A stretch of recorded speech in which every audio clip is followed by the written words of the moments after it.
Bismillah, Assalamualaikum warahmatullahi wabarakatuh. Innal hamdalillahi nahmaduhu wa nasta'inuhu wa nastaghfiruh wa na'udzu billahi min syururi anfusina wa min sayyiati a'malina. May yahdihillahu fala mudhillalah wa may yudlil fala hadiyalah. Asyhadu an la ilaha illallah wahdahu la syarikalah wa asyhadu anna Muhammadan abduhu wa rasuluh la nabiyya wa la rasula ba'dah. Allahumma salli ala Muhammad wa ala alihi wa ashabihi wa man tabi'ahum bi ihsanin ila yaumil qiyamah amma ba'd.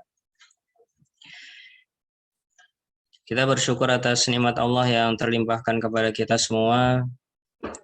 Salawat serta salam semoga selalu tercurah dan terlimpahkan kepada uswah hasanah kita, Nabi besar Nabi Agung Muhammad sallallahu alaihi wasallam beserta keluarga, sahabat, dan orang-orang yang mengikuti beliau dengan baik hingga akhir zaman nanti. Kita meminta pertolongan kepada Allah Subhanahu wa Ta'ala agar kita diberikan ilmu yang bermanfaat, kemudahan untuk mengamalkan, dan semoga kita diberikan keikhlasan. Pada kesempatan sore hari ini, insya Allah kita akan membahas atau berbincang-bincang terkait bagaimana caranya agar menjadikan puasa itu tidak terasa biasa.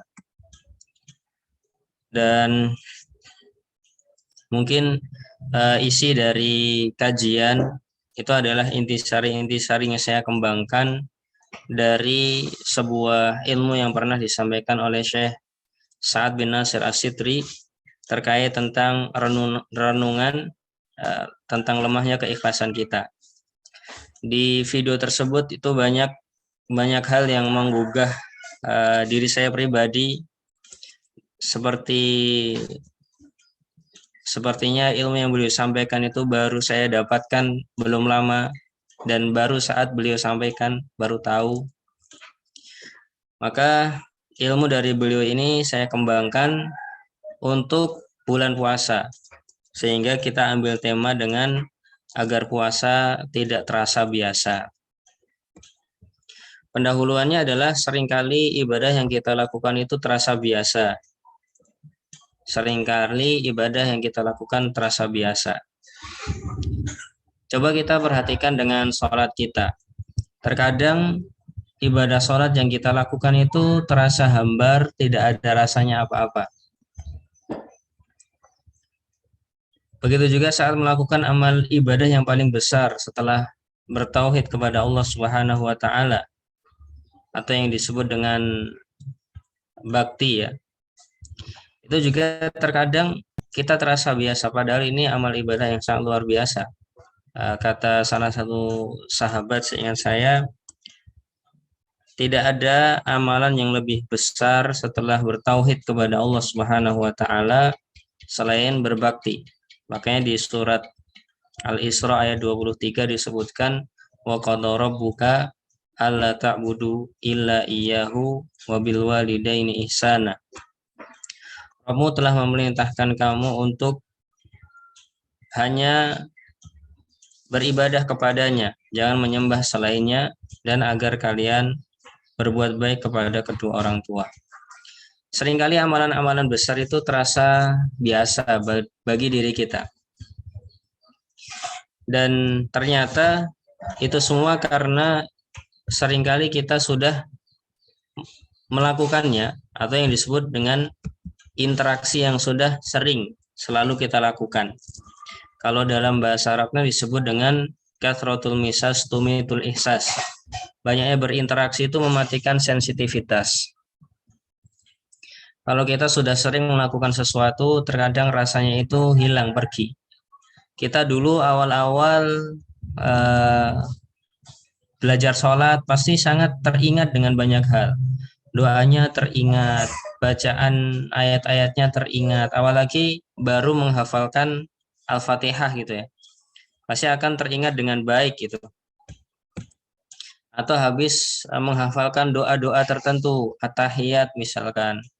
Duduk di antara dua sujud doanya seperti apa, ketika sujud doanya seperti apa. Ketika sudah atau ketika baru belajar, ini terasa begitu membekas di dalam hati kita. Mau membaca itu sudah berusaha untuk mengingatnya. Tapi ketika kita sudah semakin hafal, seakan-akan semuanya itu otomatis keluar. Hanya gerakan lisan yang tidak masuk ke dalam hati kita. Pikiran kita kosong dari itu semua. Maka itu dinamakan dengan sensitivitasnya itu sudah mati. Sudah ibarat otomatisasi gerakan ya. Dan ini perlu kita waspadai dari bulan yang sangat mulia yang dinamakan dengan Ramadan itu. Kita perlu menghadirkan niat-niat, kita perlu menghadirkan perasaan-perasaan yang bisa menjadikan Ramadan itu tidak biasa. Bagaimana caranya ya nanti insya Allah kita sebutkan tahap demi tahap. Kemudian ada kemungkinan kedua ketika kita sudah merasakan sesuatu itu hambar, tidak terasa nikmat, mungkin kita lupa menghadirkan yang namanya muraqabatullah.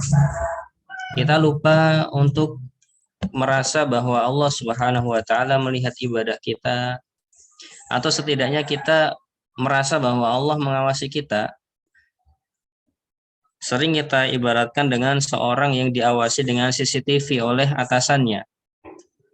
Maka efeknya ya, seseorang bekerja ngantor misalnya, diawasi oleh kepalanya. Yang jadi guru diawasi oleh kepala sekolahnya. Yang jadi pegawai atau menjadi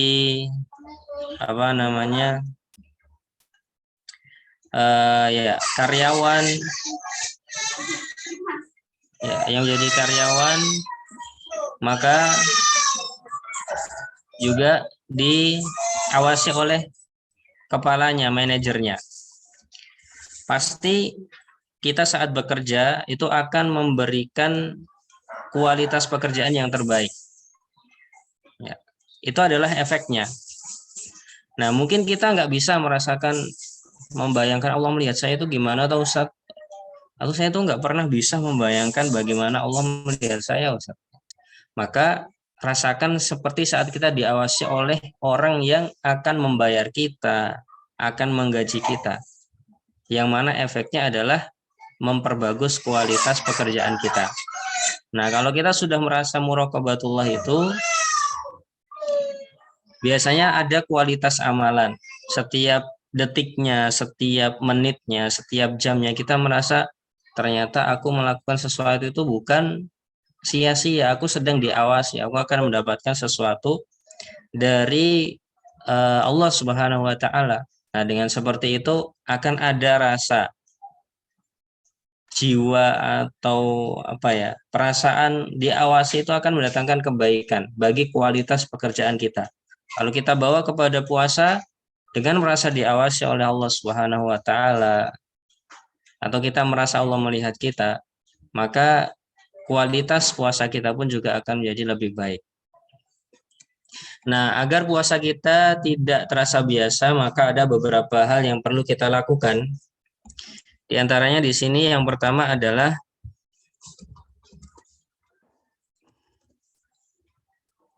menghadirkan perasaan bahwa kita sedang berjuang. Kita berpuasa itu sedang berjuang melawan hawa nafsu kita, melawan keinginan kita yang tadinya ingin makan, nggak makan. Yang tadinya ingin bermaksiat, nggak bermaksiat. Ini perjuangan. Ya. Bahkan sebagian ulama mengatakan puasa itu menggabungkan seluruh unsur kesabaran. Sabar dalam menaati Allah, sabar untuk tidak bermaksiat kepada Allah, dan sabar menerima sebuah ketetapan Allah yang tidak mengenakan bagi badan kita. Semuanya ada. Dan pahalanya sangat besar sekali. Innama yuwaffas sabiruna ajrahum bighairi hisab. Orang yang bersabar itu diberikan pahala tanpa batasan. Maka kita harus merasakan kita sedang berjuang. Kalau kita sudah berjuang, itu pasti akan terasa perjuangannya berusaha untuk menghasilkan hasilnya ya. Dulu saya ketika mau belajar ke Madinah itu teringat bagaimana saat mencari yang namanya paspor, saat menerjemahkan dokumen-dokumen, terkadang kita harus pergi jauh. Saya dulu bolak-balik Jogja Solo untuk mencari paspor. Belum ada kendala-kendalanya. Terkadang kita menangis di jalan karena seakan-akan ini terasa berat gitu. Tapi ketika perjuangan ini kita ingat dengan hasilnya, saya berharap saya bisa pergi ke Madinah misalkan, saya bisa melakukan ini dan itu dari sebuah perbuatan yang kita lakukan dan perjuangan yang kita lakukan, maka itu akan membuat perjuangan itu terasa lebih nikmat, terasa lebih lezat gitu. Kita sedang berpuasa, sedang berjuang, bukan sedang melakukan sesuatu yang sia-sia. Dan perjuangan kita ini bukan hal yang remeh, tapi adalah perjuangan untuk taat kepada Zat yang Maha Besar, Allah Subhanahu wa taala. Kita ini di hadapan Allah Subhanahu wa taala bukan siapa-siapa dan bukan apa-apa. Wa khuliqal insanu dha'ifa. Manusia diciptakan dalam keadaan lemah. Manusia tercipta dalam keadaan fakir. Ya ayuhan nas antumul fuqara'u ilallah. Wahai manusia, kalian itu sangat fakir kepada Allah.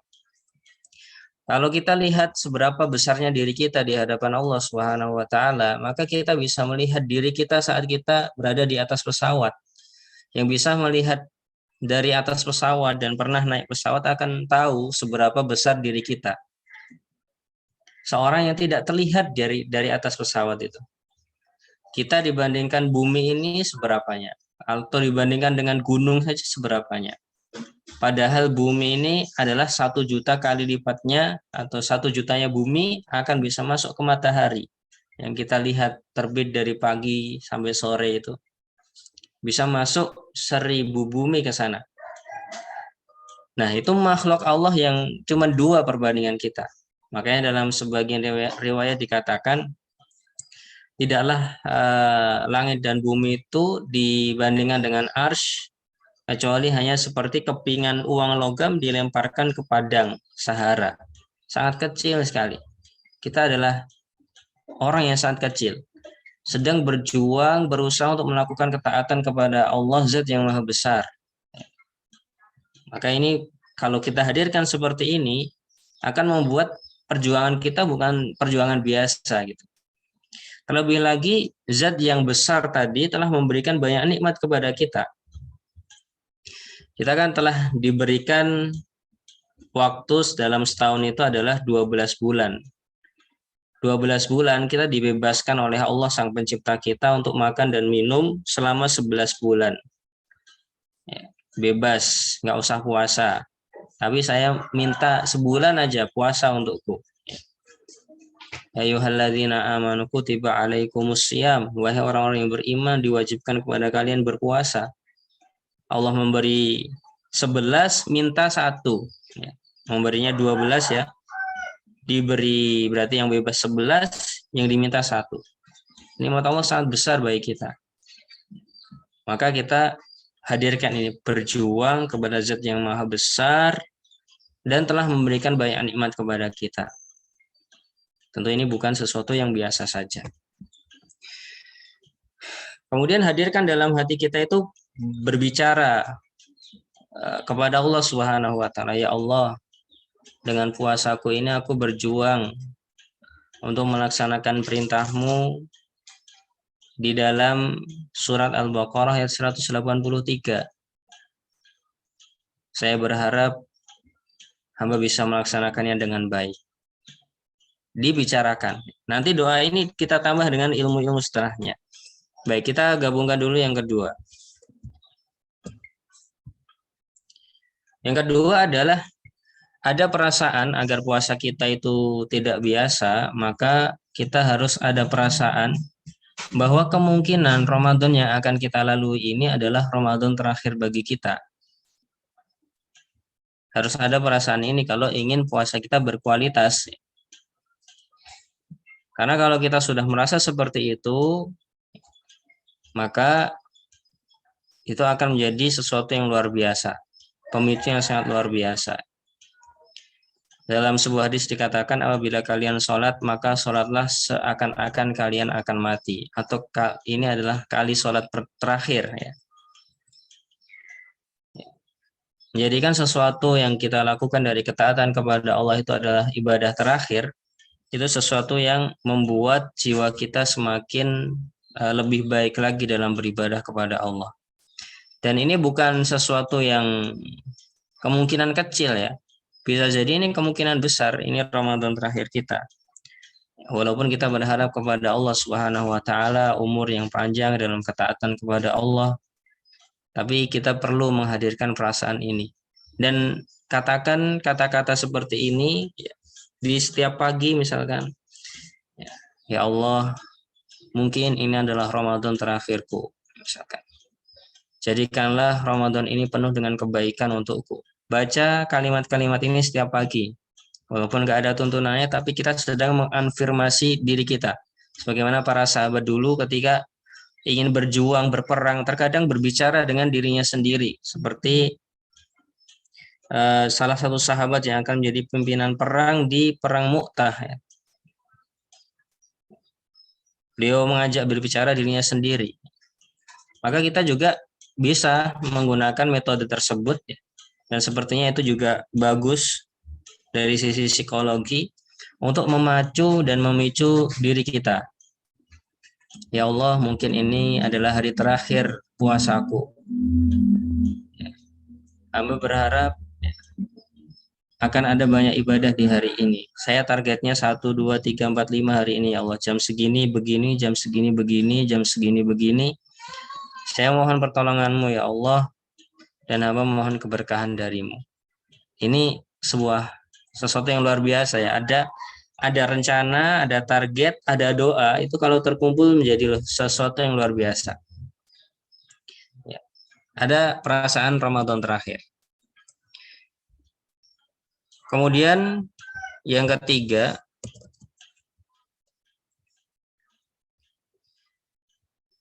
agar ibadah puasa itu tidak terasa biasa, selain kita merasa berjuang untuk taat kepada Allah Subhanahu wa taala yang Maha Besar dan telah memberikan nikmat yang banyak kepada kita, serta merasakan bahwa Ramadan yang akan kita hadapi adalah Ramadan terakhir kita, maka yang ketiga adalah kita harus tahu apa keuntungan memiliki pahala.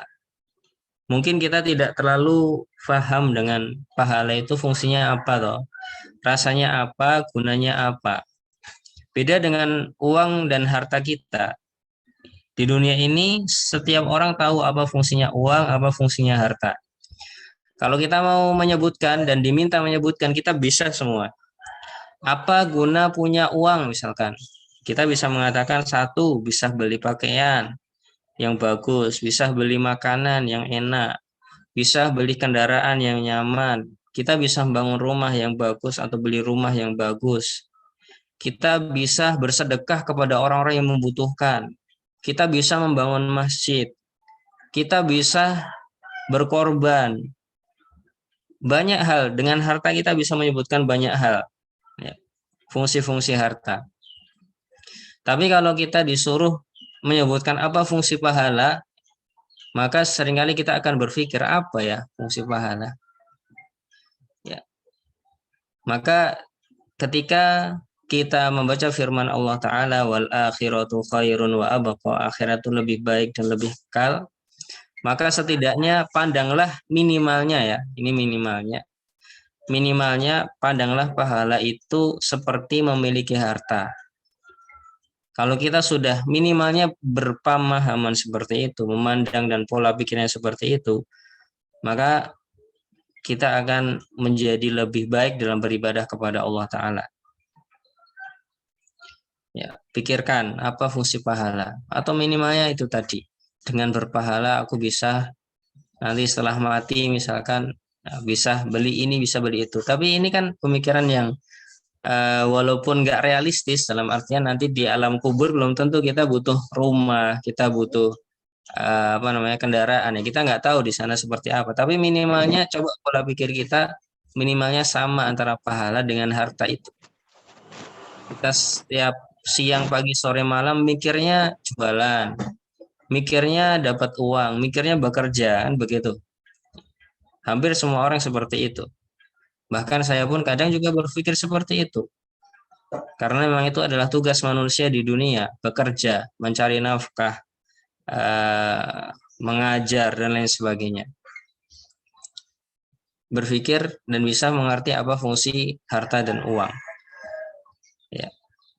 Kemudian terkait pahala juga, orang-orang yang sudah meninggal dunia, mereka akan sangat ingin kembali ke dunia walaupun hanya untuk sholat 2 rakaat saja.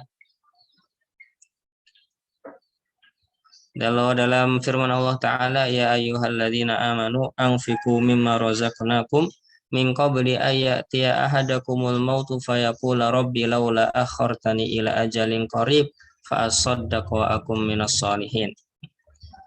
Ya Allah, ya, atau wahai orang-orang yang beriman, bersedekahkanlah atau infakkanlah sebagian rizki yang telah kami rizkikan kepada kalian sebelum datang sebuah hari yang mingko beli ayat ya ahadakumul maut, sebelum datang kematian kepada kalian, fayaqula rabbi laula akhartani, kemudian dia mengatakan, ya Allah, mohon untuk ditangguhkan barang sebentar saja, fa asaddaqa, sehingga aku bisa bersedekah dan aku bisa menjadi orang yang soleh. Itu orang baru mau mati ya, belum masuk ke alam kubur, belum masuk ke dunia lain dari selain dunia ini. Itu sudah mikirnya seperti itu, pengen balik amal soleh yang di dunia. Maka pastinya fungsi pahala di sana sangat luar biasa. Karena orang-orang pengen balik ke dunia beramal lagi. Dan itu sudah tidak akan mungkin bisa. Yaitu tentang memikirkan apa sih fungsi pahala. Taib. Itu yang ketiga. Kemudian yang keempat yang bisa kita sampaikan adalah, setelah kita tahu dan merenungkan apa sih gunanya pahala nanti di akhirat, ya, dengan firman-firman Allah, dengan sabda-sabda Nabi yang sangat umum tapi sangat membekas tadi. Kalau orang mati pasti pengen balik dunia meskipun untuk sholat 2 rakaat saja. Nah, setelah tahu itu, merenungkan fungsi pahala, maka yang keempat ini adalah mengetahui besarnya pahala yang telah Allah siapkan bagi kita dalam puasa itu seperti apa. Kalau dalam firman Allah Ta'ala yang lebih umum, wasari'u ila maghfirati mir rabbikum wa jannatin arduhas samawati wal ard. Bersegeralah menuju ampunan Allah dan kepada surga yang luasnya seluas langit dan bumi. Surga Allah Subhanahu wa Ta'ala seluas langit dan bumi. Kita kalau lihat bintang-bintang di atas, ingat sabda Nabi, itu jumlah bintang nanti akan menjadi jumlah bejana yang ada di telaga Nabi. Padahal kalau kita lihat di astronomi, jumlah planet itu sangat banyak sekali. Itu akan menjadi bejana-bejana atau akan menjadi jumlah bejana di telaga Nabi Shallallahu Alaihi Wasallam. Dan kita lihat bisa jadi masing-masing akan hidup di satu planet di surga nanti. Sebagaimana dalam sebuah hadis dikatakan, setiap orang melihat ke derajat yang lebih tinggi di surga itu seperti sedang melihat bintang-bintang yang bergejora di atas. Kita perlu berpikir itu. Kita di dunia ini mau beli tanah 100 meter persegi aja perjuangannya minta ampun ya. Bertahun-tahun kita ngumpulin uang, terkadang belum Allah Subhanahu wa Ta'ala izinkan dan belum dikasih. Kita berjuang untuk beli tanah 100 meter persegi. Apalagi yang 100 meter persegi, apalagi yang sangat luas dan sangat besar seperti surga. Ala inna sil'atallahi ghaliyah, ala inna sil'atallahi hiyal jannah. Ketahuilah bahwa barang jualan Allah itu mahal, dan ketahuilah itu adalah surga. Nah, itu coba kita pikirkan. kita sudah seberapa membuat Allah Subhanahu wa taala ridho kita. Sudah seberapa banyak, sudah seberapa besar perjuangannya. Ya, maka kalau belum berusaha dengan puasa itu untuk mendatangkan keridhaan Allah Subhanahu wa taala yang telah mempersiapkan bagi kita nikmat yang begitu besar. Kalau mau dibeli dengan uang mungkin itu nggak bisa ya. Keluar dari neraka saja nggak bisa kalau sudah mendapatkan kemurkaan Allah. Orang-orang kafir pengen seandainya mereka memiliki emas, harta seluas bumi, ingin menebus dirinya dengan itu semua agar keluar dari azab Allah Subhanahu wa taala. Maka kita yang masih di dunia dan hanya diminta sedikit oleh Allah Subhanahu wa taala berusaha untuk memaksimalkan yang sedikit itu, semoga menjadi keberkahan, menjadi kebaikan bagi kita. Pikirkan itu ya, sehingga kita menjadi lebih baik. Tadi tentang pahala yang disiapkan oleh untuk orang-orang yang berpuasa. Yang pertama mungkin adalah pintu kehormatan. Kita kalau naik pesawat itu kan ada yang namanya kelas bisnis ekonomi dan kelas apa itu first class ya. Itu pintu masuknya aja beda, pelayanannya beda, beda itu cuman naik pesawat yang kecil itu. Melihat apa masuk ke hotel, masuk ke pertunjukan, masuk ke ya pelayanan-pelayanan yang banyak orangnya, ada pintu-pintu khusus, ada pintu VIP, VVIP, pintu ekonomi, pintu bisnis. Maka kita pikirkan itu, kita namanya kiaskan dan kias dengan yang lebih baik. Kalau di dunia aja seperti ini, apalagi nanti di akhirat itu kan perlu pemikiran seperti itu. Kalau di dunia aja seperti ini, apalagi nanti di akhirat. Ya. Inna fil jannati baban yuqalu lahu rayyan. Di surga nanti ada pintu yang disebut dengan rayyan. Akan dimasuki oleh orang-orang yang berpuasa dan apabila semuanya sudah masuk pintu itu akan ditutup. Tidak ada lagi yang bisa masuk kecuali orang-orang yang ahli puasa. Ya, maka kita berusaha. Semoga dengan puasa Ramadan kita juga termasuk orang yang bisa masuk ke pintu tersebut. Ya. Berharap gitu. Kemudian kita pikir-pikirkan lagi tentang fungsi-fungsi puasa. Misalkan kebahagiaan saat bertemu dengan Allah. Kita tentu bertemu dengan siapapun inginnya bahagia. Kita ketemu dosen aja inginnya bahagia. Yang lagi membahas tesis, membahas skripsi, membahas disertasi. Kalau ketemu dosen pembimbing, pinginnya di ACC. Kalau ketemu dosen ketika sidang, apalagi pengennya nggak ada kritikan. Inginnya bahagia. Ketemu siapapun kita inginnya bahagia. Ketemu orang tua, pengennya kita bahagia, nggak dimarah-marahin.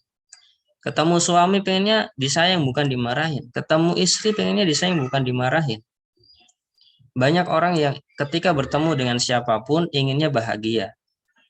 Tidak ada seorang pun yang mengatakan saya ingin bertemu dengan si A misalkan dan saya tidak ingin kebahagiaan. Bahkan orang yang datang dengan marah-marah sekalipun, dia ingin bahagia dengan kemarahannya itu terkadang. Jadi intinya bertemu seseorang itu seseorang mencari kebahagiaan. Nah, saat bertemu dengan Allah Subhanahu wa taala, Zat yang Maha Besar, ya, kita yang sangat kecil ini banyak dosanya. Maka kalau sampai bertemu dengan Allah Subhanahu wa taala dengan kebahagiaan, maka itu sesuatu yang sangat luar biasa. Bukan sesuatu yang biasa-biasa saja. Ya. Maka itu perlu kita renungkan. Gimana sih cara bahagia atau gimana sih sebahagia apa sih saat bertemu dengan Allah Subhanahu wa taala.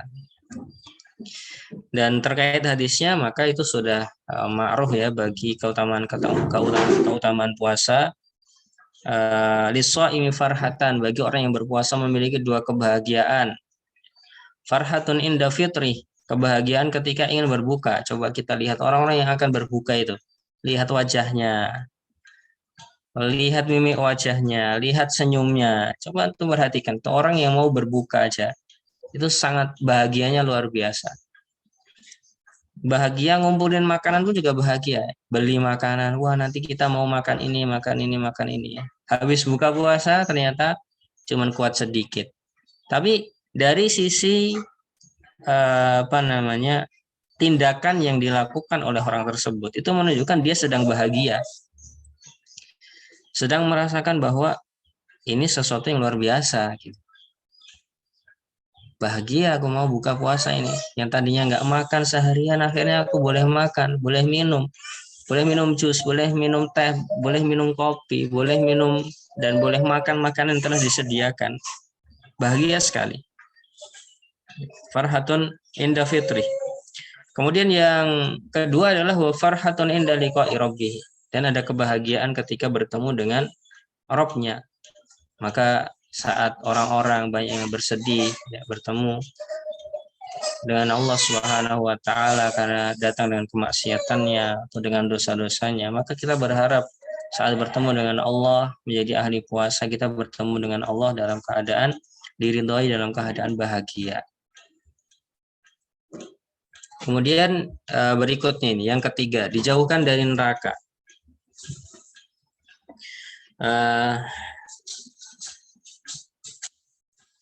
Dijauhkan dari neraka. Ya. Nabi Shallallahu Alaihi Wasallam bersabda, as-saumu junnatun. Puasa itu adalah tameng dari neraka. Dalam hadis lain juga dikatakan, man shoma fi sabilillahi ba'adallahu bihi wajahahu minan nari sab'ina kharifa atau kama qala sallallahu alaihi wasallam.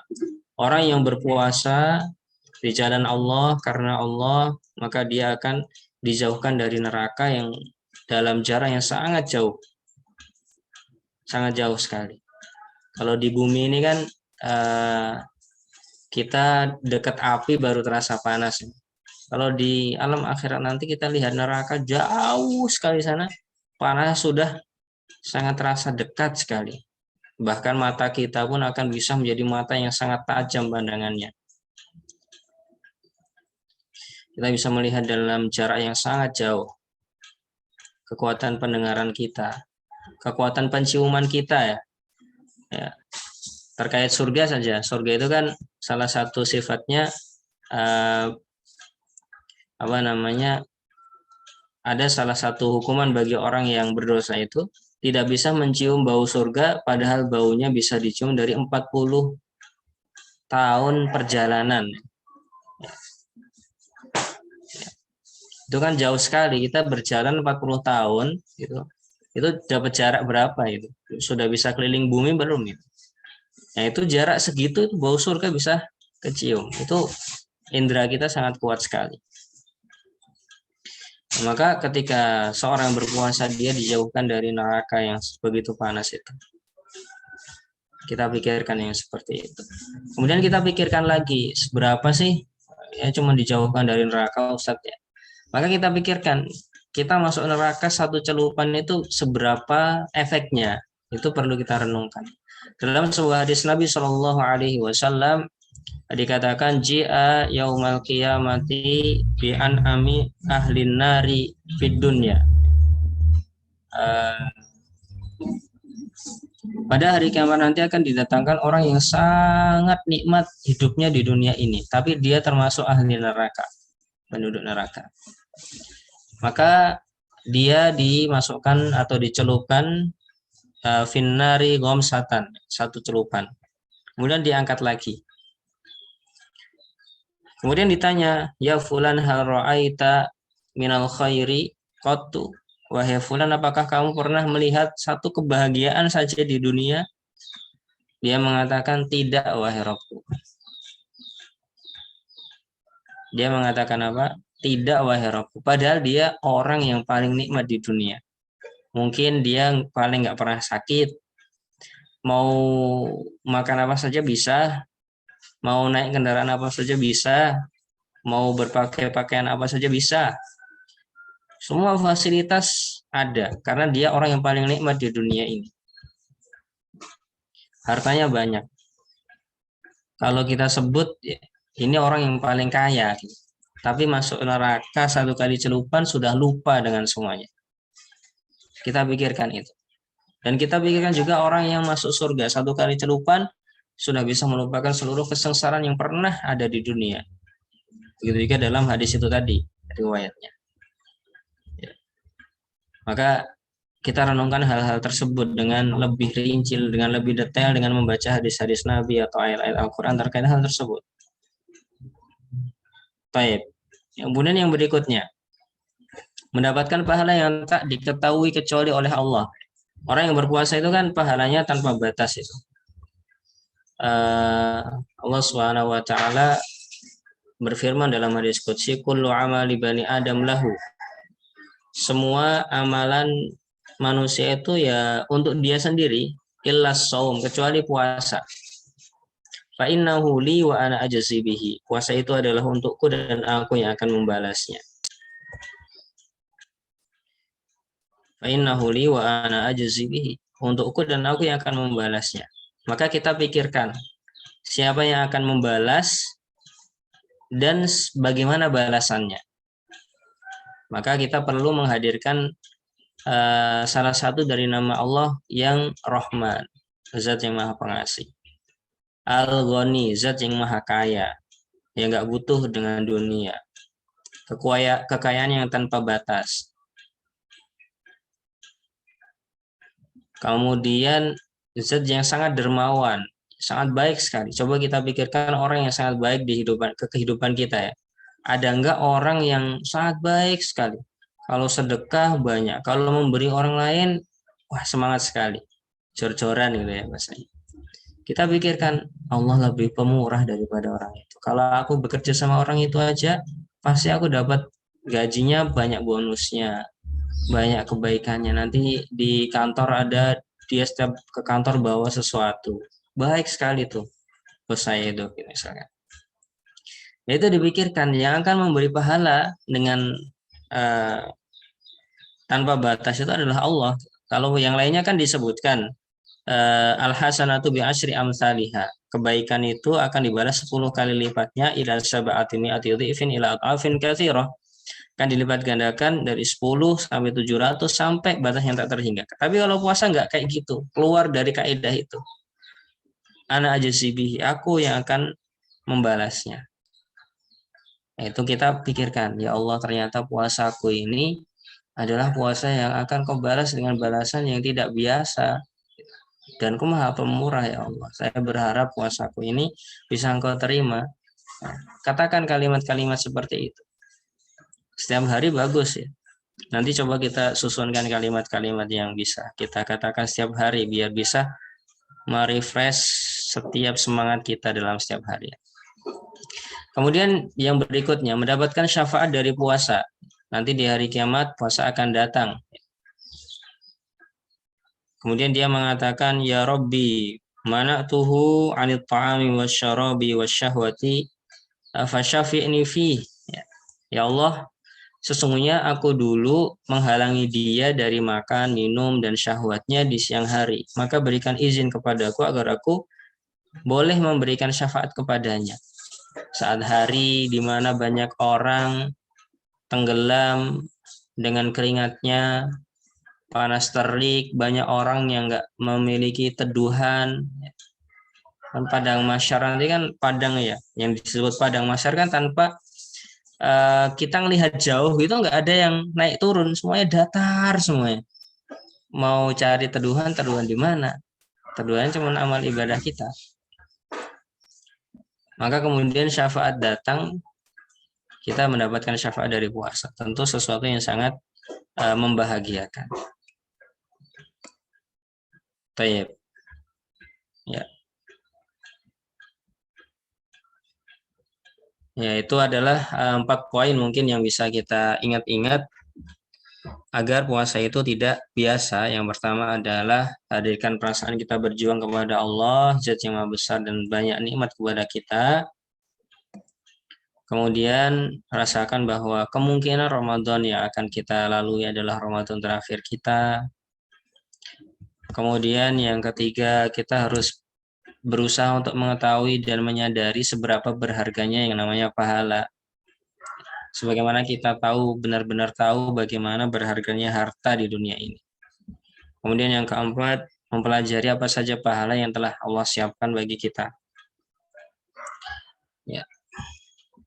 Kemudian pesan-pesan, ya, di sini ada 5. Mungkin yang pertama adalah jadikan madrasah puasa ini ada di seluruh kehidupan kita. Tujuan dari puasa kan kita sudah disebutkan oleh Allah ya, la'allakum tattaqun, agar kalian bertakwa. Itu adalah tujuan puncaknya. Apa sih maksud dari takwa itu kan? Kita mungkin bertanya-tanya dan mungkin ada yang belum paham maksudnya apa. Jadi takwa itu kan meninggalkan larangan dan melaksanakan perintah. Kalau kita perhatikan ibadah puasa itu, kita meninggalkan sesuatu yang sudah biasa kita lakukan, berupa makan, minum, melampiaskan hawa nafsu terkadang. Itu sesuatu yang kita biasa lakukan. Tapi di bulan Ramadan siang hari kita meninggalkan itu semua. Kalau ditanya, kenapa kamu nggak makan? Aku sedang puasa. Kenapa kamu nggak minum? Aku sedang puasa. Kenapa kamu nggak menuruti syahwatmu? Aku sedang puasa. Jawabannya kan seperti itu. Puasa kenapa? Ya karena Allah telah mewajibkan kepadaku. Itu adalah madrasahnya puasa. Takwa di situ. Kita meninggalkan sesuatu karena Allah. Dan kita melaksanakan sesuatu juga karena Allah. Di situ ada takwa. Nah, kalau menurut Syekh Abdul Razak Al-Badr di dalam bukunya Wajah Asy-Syahrul Ramadan, kita harusnya berusaha untuk mendatangkan ini di setiap hari kehidupan kita. Saat ada sesuatu yang mungkin sesuatu yang dilarang kepada kita, maka kita berusaha untuk menghadirkan itu. Wah, ini terlarang dari Allah, maka aku harus meninggalkannya. Ya Allah, tolonglah aku. Apabila belum mampu, berdoa kepada Allah, punya keinginan untuk bisa meninggalkan. Berusaha semaksimal yang dimampui. Gitu. Kemudian setelah merealisasikan takwa itu, yang kedua, berpuasalah karena iman dan mengharap pahala. Kita terkadang puasa itu tidak kepikiran ini ya. Kenapa kamu puasa? Ya, karena orang lain puasa. Jangan, nggak boleh sama Syekh Abdul Razak. Salah itu niatnya. Kenapa kamu puasa? Ya, karena kalau nggak puasa nanti aku dimarahi ibuku.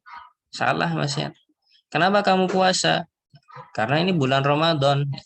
Masih kurang tepat gitu.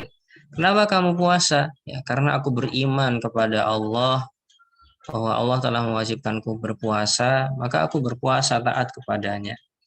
Dan aku berpuasa dalam rangka mengharap pahala dari Allah Subhanahu wa taala yang sangat banyak itu. Nah, ini baru benar ya. Sampai-sampai Nabi Shallallahu alaihi wasallam berkata, "Man shoma ramadhana imanan wa ihtisaban, ghufira lahu ma taqaddama min dzambi." Barang siapa yang berpuasa atas dasar iman dan mengharap pahala, maka Allah akan mengampuni dosa-dosa yang telah lalu. Ya, berpuasa atas dasar iman dan mengharap pahala. Hadirkan setiap hari itu. Kemudian yang ketiga, mungkin jangan lupa buat target dan jadwal. Terkadang seseorang tidak bisa mencapai sesuatu karena nggak bikin target, nggak bikin jadwal. Hidupnya ya arah angin aja. Arahnya ke utara ikut ke utara, selatan ke selatan, timur timur, barat barat, gitu. Nggak punya tujuan.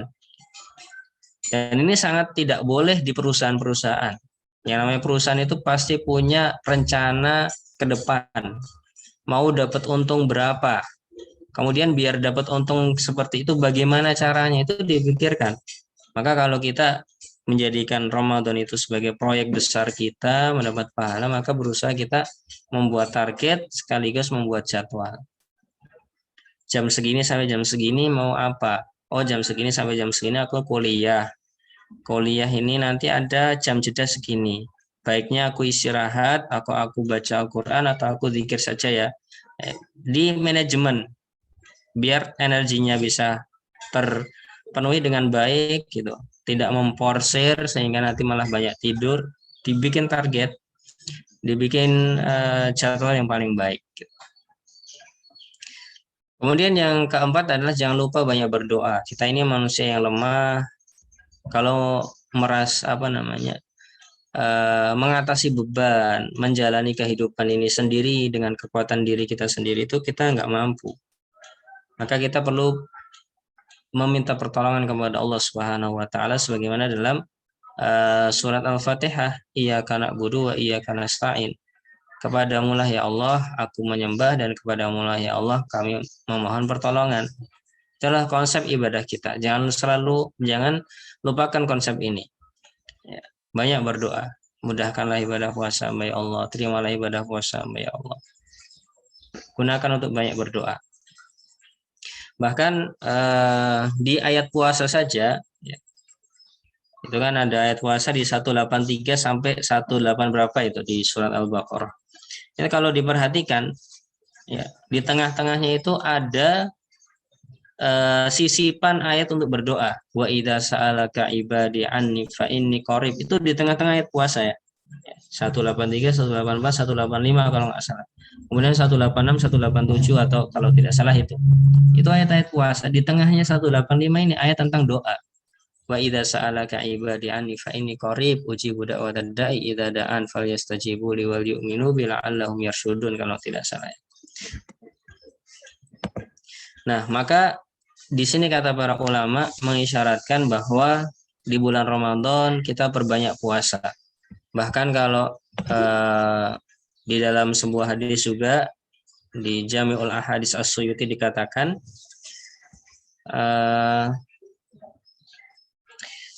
bahwa di bulan Ramadan itu Allah Subhanahu wa taala membebaskan para hambanya dari neraka, dan setiap orang memiliki doa yang mustajab. Maka digunakan untuk berdoa dengan baik. Maka digunakan untuk berdoa dengan baik, semoga menjadi doa yang mustajab. Ya, itu selain berdoa untuk kesuksesan kita, berdoa dengan hal-hal yang lain. Kemudian kita jangan lupa juga berdoa agar amal ibadah kita diterima oleh Allah. Kita perlu ada rasa takut dan rasa takut gitu, sebagaimana doanya Nabi Ibrahim. Ya. Doanya Nabi Ibrahim itu kan wa idh yarfa'u Ibrahimul qawaida minal bait, dan ingatlah ketika Ibrahim meninggikan pondasi Baitullah, wa Ismail, ya, dan Ismail. Rabbana taqabbal minna, ya Allah terimalah amal ibadah kami. Rabbana taqabbal minna. Di situ kata Wuhaib bin Ward, beliau nangis baca ayat ini. Wahai Khalilur Rahman, wahai kekasih Allah, tabni baitullah, kamu tuh sedang membangun Baitullah bi amrir Rahman, dengan perintahnya Allah. Akan tetapi kamu masih takut dengan tidak diterimanya amal, ya. Karena kan masih berdoa agar amalnya diterima kan. Beliau nangis dengan itu. Maka kita saat berpuasa melakukan amal ibadah berharap ya Allah terimalah amal ibadah hamba ini. Kita akan menguatkan terus yang namanya hubungan keterkaitan dengan Allah Subhanahu wa taala. Nah, mungkin di sini yang terakhir yang ingin saya sampaikan adalah kita susun kalimat-kalimat afirmasi gitu.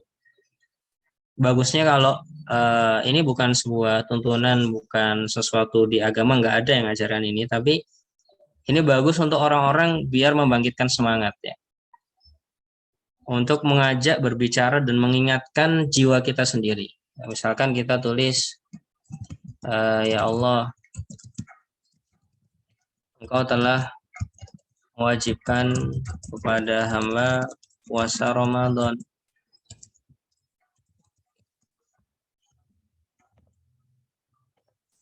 Sebagaimana di dalam QS Al-Baqarah ayat 183.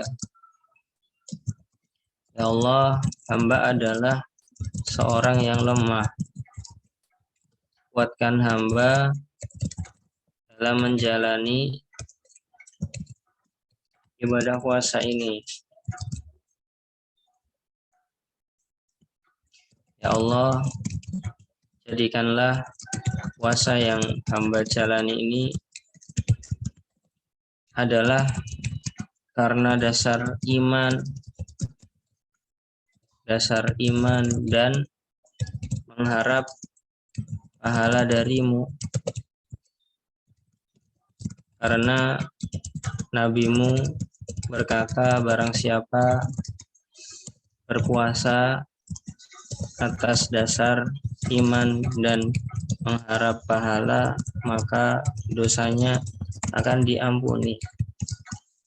Maka tolonglah hamba untuk menghadirkan niat ini, ya Allah.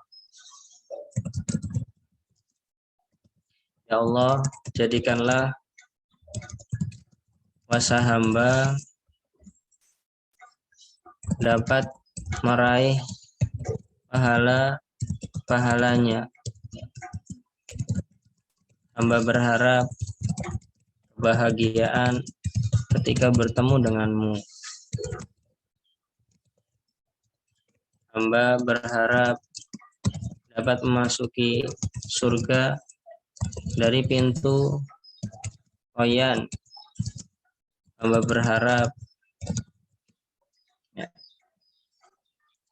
berharap puasa menjadi pemberi syafaat untukku di hari ketika suasana sangat mencekam, ketika orang-orang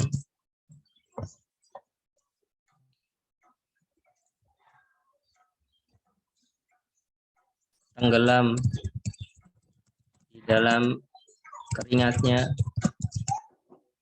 ketika suasana sangat panas, tidak tertahankan, berdiri selama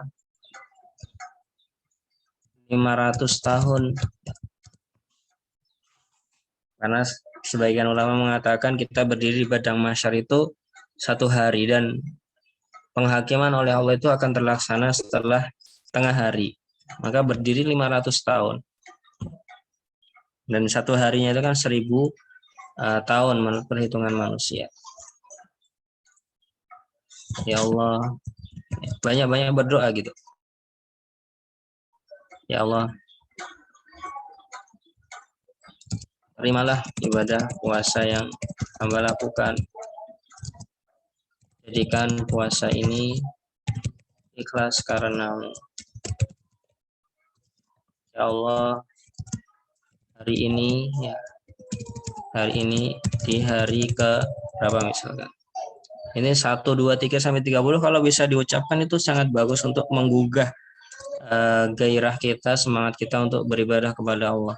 Ya Allah, hari ini di hari ke ini target hamba adalah membaca Al-Quran akan 1 juz. Tolonglah hamba ya Allah. Nanti malam hamba tarawih misalkan. Ya. Mudahkanlah hamba, jadikan hamba antusias misalkan, dan tidak mengantuk. Ya Allah, berkailah waktuku, terimalah amal ibadahku, dan seterusnya doa-doa yang lainnya.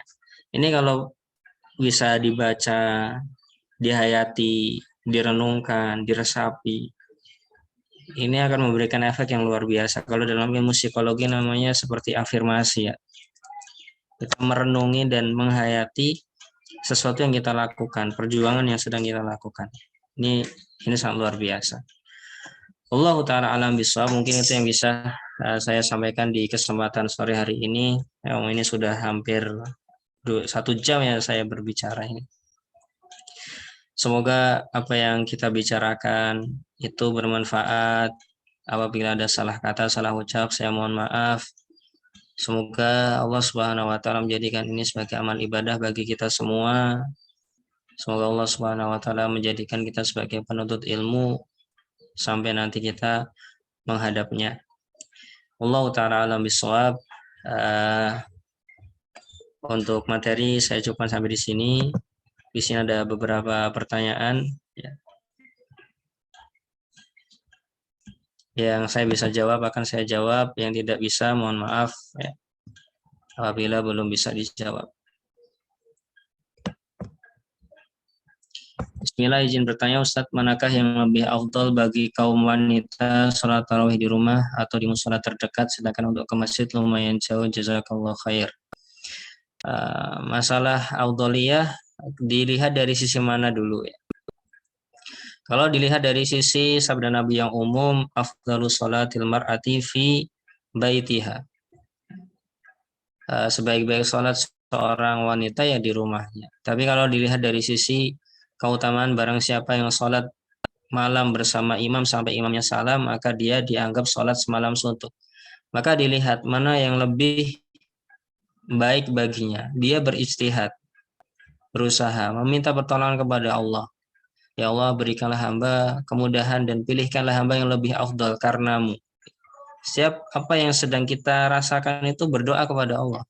Kalau kaum salaf dulu kan untuk garam saja, garam yang ada di makanannya itu berdoa kepada Allah Subhanahu wa taala. Inilah as'alullah al-milha fit ta'am. Aku minta kepada Allah garam itu untuk makananku. Garam aja minta, apalagi kita mau melakukan yang afdal, maka minta kepada Allah. Kira-kira mana yang lebih afdal?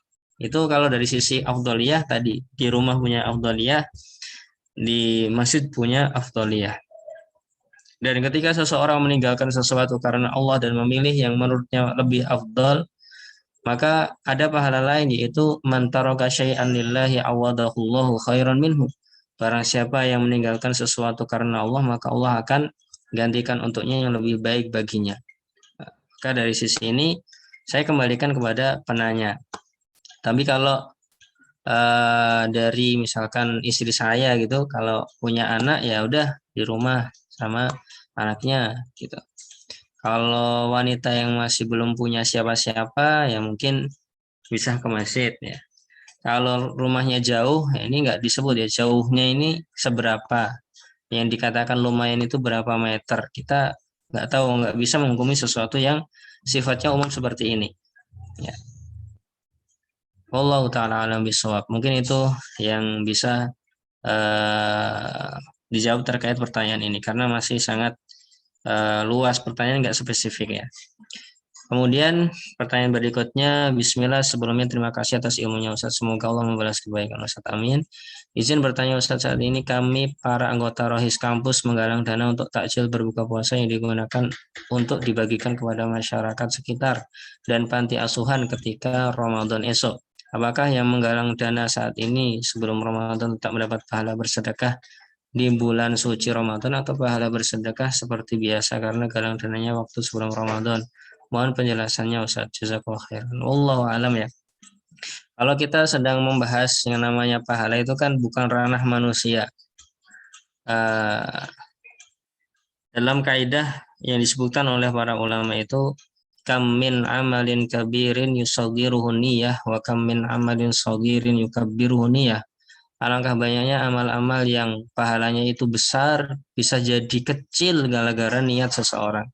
Dan alangkah banyaknya amal-amal yang pahalanya itu sebenarnya kecil tapi bisa menjadi besar ketika ada niat yang besar. Maka terkait pahala saya tidak bisa berkata-kata apa-apa karena itu bukan ranah saya gitu kan.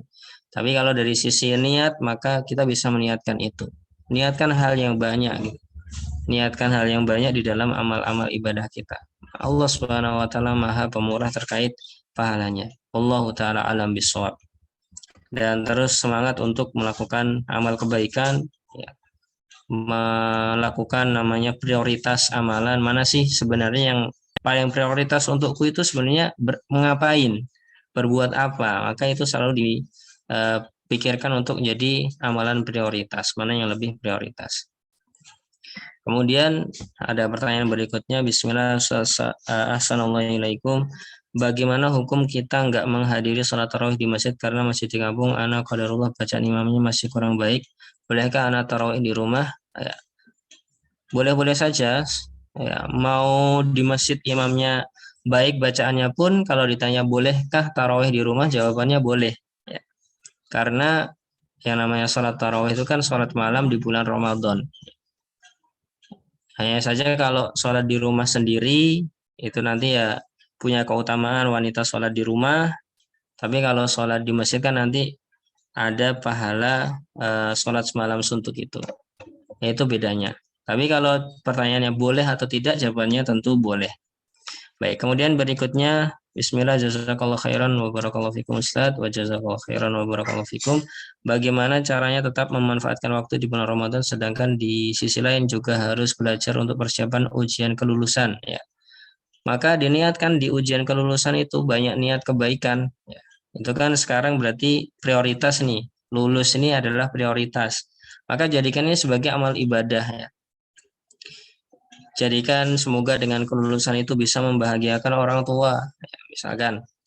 Karena kan afdalul a'mali atau ahabbul a'mali ilallahi sururun tudakhiluhu fi qulubil mu'min, ya. Atau kama qala sallallahu alaihi wasallam. Di antara amal yang paling dicintai oleh Allah adalah memasukkan kebahagiaan ke diri orang lain. Maka hadirkan niat itu. Ya Allah, saya sekarang harus mempersiapkan ujian kelulusan. Kalau saya nggak sedang mempersiapkan ujian kelulusan, saya akan melakukan ini 1, 2, 3, ya Allah. Sampaikan itu kepada Allah Subhanahu wa taala. Lakukan komunikasi dengan Allah Subhanahu wa taala dengan jujur. Kalau kita sudah jujur, maka tanpa melakukan pun kita tercatat sebagai seorang yang melakukan. Kita tentu tahu dan ingat dengan hadis-hadis bahwa dunia itu punya 4 orang. Orang kaya yang soleh, orang miskin yang soleh, orang apalagi orang kaya yang tidak soleh, dan orang miskin yang tidak soleh. Ya, ada 4. Orang yang kaya soleh tentu bisa bersedekah dengan hartanya. Kemudian orang yang miskin dan soleh nggak bisa bersedekah dengan hartanya, dia nggak punya harta. Lalu dalam hadis itu dikatakan, si miskin ini mengatakan, seandainya ya Allah, aku punya harta sebagaimana si kaya itu, kemudian digunakan untuk bersedekah dan beramal soleh, pasti aku akan melakukannya. Maka kata Nabi, dia dan si kaya pahalanya sama. Kemudian si kaya dan ya. Kemudian si kaya dan yang satunya, si kaya dan si kaya tidak soleh dan si miskin tidak soleh. Ya, si miskin tidak soleh atau si kaya yang tidak soleh, dia menggunakan hartanya untuk kemaksiatan, untuk berbuat buruk, ya, untuk melakukan perzinahan misalkan, mabuk-mabukan misalkan. Dia dapat dosanya. Kemudian si miskin mengatakan, ya, karena untuk melakukan itu nggak bisa, dia mengatakan, seandainya aku punya harta seperti dia, pasti aku akan melakukan seperti yang dia lakukan.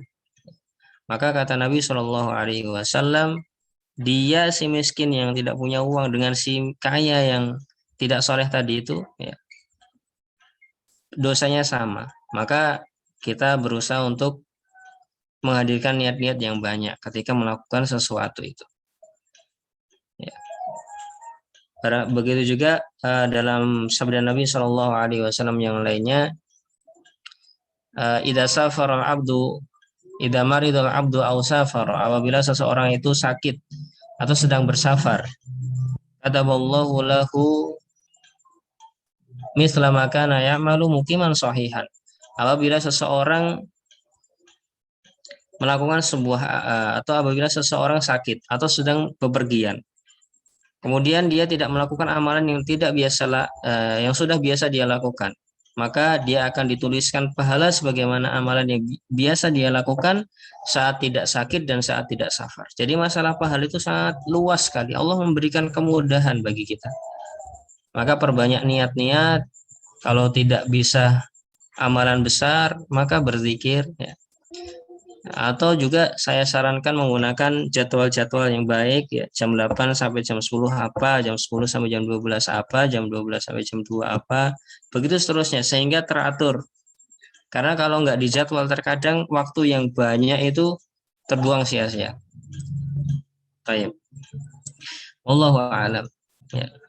Kemudian di sini ada pertanyaan, Assalamualaikum, apakah azab kubur dihentikan selama Ramadan? Wallahu ta'ala alam, ana tidak tahu. Kemudian pertanyaan berikutnya, izin bertanya lagi Ustaz, sebenarnya sholat tarawih witir itu 11 rakaat atau 21 rakaat? Jazakallahu khairan, barakallahu fikum. Yang saya yakini bahwa sholat tarawih dan sholat witir itu boleh 11, boleh 21, dan boleh lebih. Tidak ada batasannya. Kalau ada yang bertanya, lalu kenapa Nabi itu sholatnya 11 rakaat? Ya. Maka kita jawab bahwa hadis Ibunda Aisyah radhiyallahu anha yang mengatakan, maka Rasulullah Shallallahu alaihi wasallam yazidu fi Ramadan wala fi ghairihi ala ihda asyrata rak'atan. Nabi Shallallahu alaihi wasallam di Ramadan maupun di luar Ramadan tidak pernah menambah sholat malamnya sampai 11 rakaat ya. Tidak pernah menambah lebih dari itu. Maka kita jawab yang pertama, hadis ini bukan sedang membatasi sholat malam. Ibunda Aisyah enggak mengatakan barang siapa sholat malam lebih dari 11 rakaat tidak sesuai sunnah Nabi. Enggak ada. Tapi beliau sedang mengatakan Nabi enggak pernah sholat malam lebih dari 11 rakaat. Kenapa Ustadz? Ya, karena Nabi Shallallahu Alaihi Wasallam bacanya panjang-panjang. Baca Al-Baqarah, baca surat-surat yang panjang. Ya, kita kalau sholat malam mungkin bacanya kulhu ya, atau trikul. Kul wallahu ahad, kul a'udzu birabbil falaq, kul a'udzu birabbin nas. Beda sekali dengan Nabi gitu. Itu yang keberapa tadi? Yang pertama bukan pembatasan, yang kedua Nabi sholatnya panjang-panjang. Kemudian di hadis yang lainnya disebutkan sholatul laili masna masna. Sholat malam itu adalah 2 rakaat. Tidak disebutkan batasannya. Sholat malam itu hanya 11 rakaat, enggak kayak gitu, enggak ada. Sholat malam itu hanya 21 rakaat, enggak disebutkan juga. Sholat malam itu batasannya segini, enggak disebutkan. Jadi salah satu pendapat yang saya kuatkan tentunya adalah boleh saja 11 rakaat, 21 rakaat atau lebih boleh saja, enggak ada masalah. Adapun dalam masalah khilaf seperti ini, setiap orang melaksanakan apa yang dia yakini benar ya.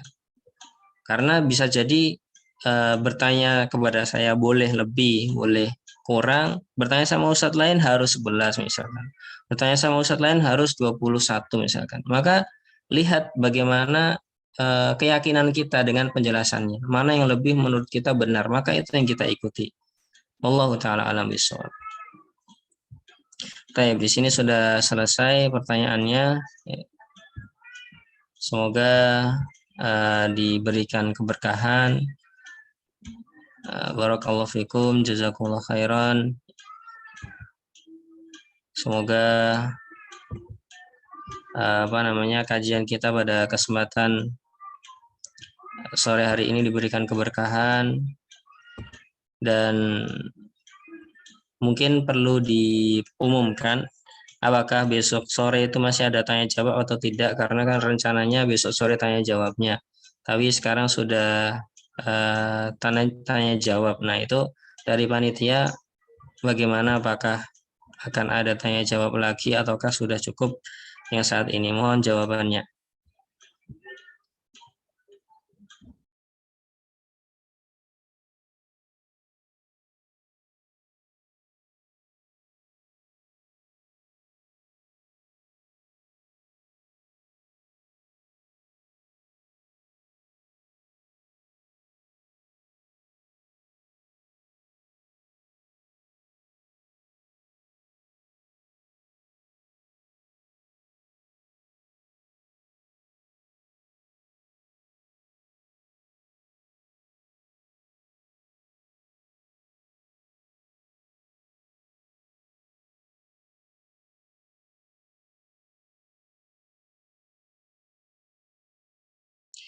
Baik, di sini sudah diputuskan bahwasanya tanya jawab hanya pada kesempatan sore hari ini, berarti besok sore tidak ada jadwal lagi.